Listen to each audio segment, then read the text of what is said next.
Assalamualaikum warahmatullahi wabarakatuh. Perkenalkan, kami dari kelompok 3 yang beranggotakan saya sendiri, Novi Fitratul Arifah, dan dua teman saya, yaitu Akasia Trinanda dan Muhammad Iqbal Syahrul Layali.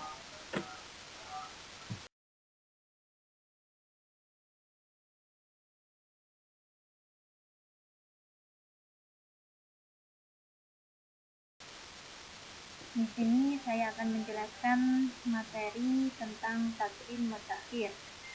Rumusan masalah yang pertama, apa yang dimaksud dengan takdim wa ta'khir? Kemudian yang kedua, apa saja macam-macam takdim wa ta'khir? Dan yang terakhir, bagaimana tujuan dari takdim wa ta'khir?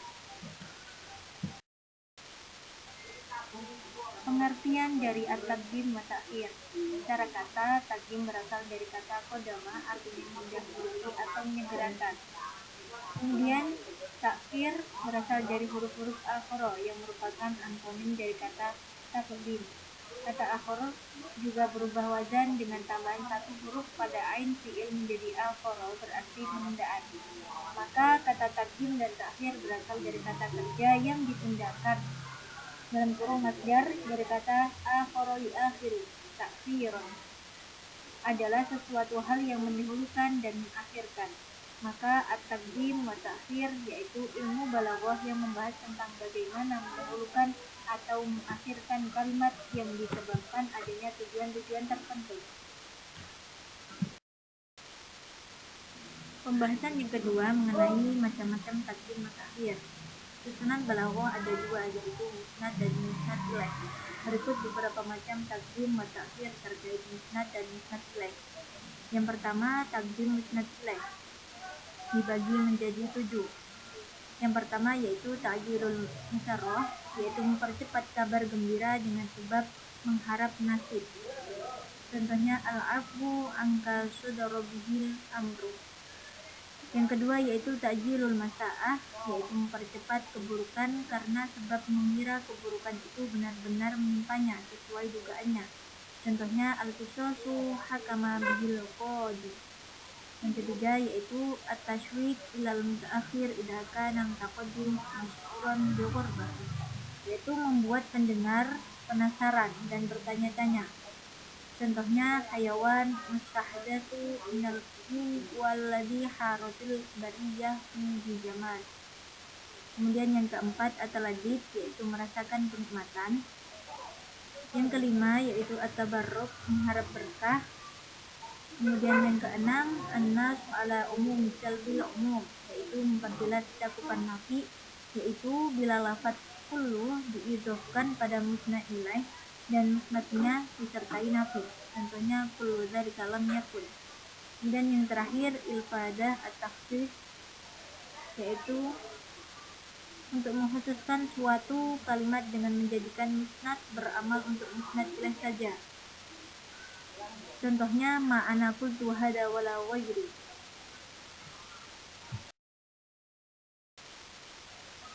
Pembagian yang kedua yaitu takdim musnad dibagi menjadi 7. Yang pertama adalah at-takhsis bil musnad ilaih, yaitu mengkhususkan musnad ilaih bahwa ia hanya dimiliki oleh musnad yang ada bersamanya.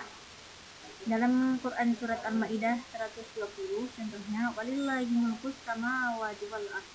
Kemudian yang kedua yaitu at-tanbih min awalil amri ala annahu khabar la na'at, yang artinya menegaskan kepada pendengar bahwa dari awal kalimat itu bukan sifat melainkan khabar. Kemudian yang ketiga at-tashwiq lil mutaakhir idza kana fil mutaqaddim ma yashuk bi dzikrihi, yaitu membuat pendengar penasaran dan bertanya-tanya dengan syarat dalam jumlah musnad terkandung makna yang menarik. Dalam Quran surat Al-Imran ayat 160 dijelaskan inna fi khalqis samawati wal ardi wakhtilafil laili wan nahari laayatin lil albab. Kemudian selanjutnya berharap akan nasib baik, yaitu contohnya fi afiyati anti. Kemudian selanjutnya ifadatul qasr musnad ilaih alal musnad, yaitu membatasi musnad ilaih untuk musnad. Contohnya dalam surat Al-Kafirun ayat 6, yaitu lakum dinukum waliyadin. Kemudian Yang keenam al-masa'ah, yaitu kabar buruk. Kemudian yang terakhir yaitu at-ta'ajjub, awil ta'dim, awil madhi, awil dam, awil tarhim, awil du'a, yaitu mengagumi, mengagungkan, memuji, menghina, menyanyi, atau mendoakan.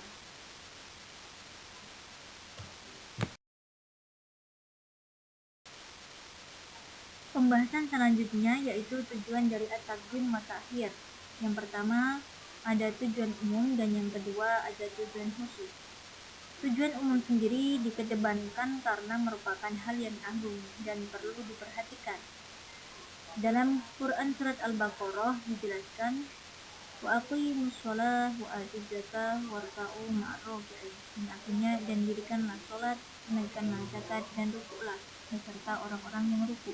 Bagaimana ayat di atas didahulukan karena lebih diutamakan.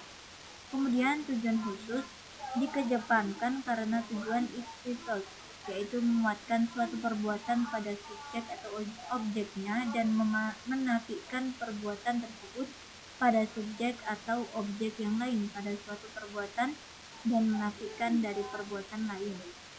Dalam Quran surat Al-Fatihah ayat 5 dijelaskan iyyaka na'budu wa iyyaka nasta'in, yang artinya hanya engkaulah yang kami sembah dan hanya kepada engkaulah kami meminta pertolongan.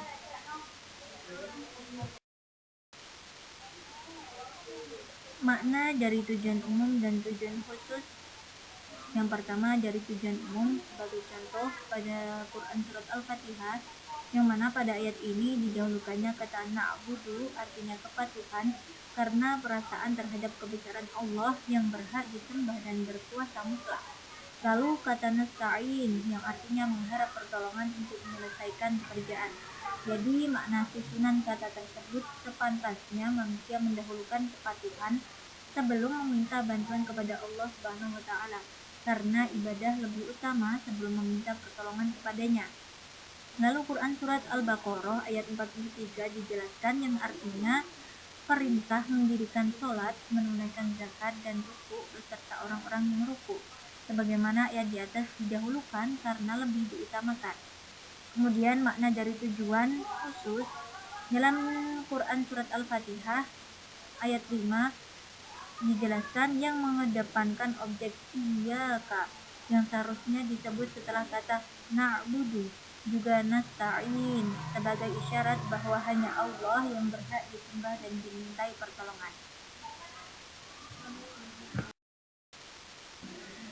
Terima kasih kepada teman-teman sekalian. Sedikit materi tentang taqdim wa ta'khir, semoga bermanfaat dan berkah. Mohon maaf dari kelompok 3. Terima kasih disampaikan kepada Ustadzah kami tercinta Bu Masna. Semoga sehat selalu, panjang umur.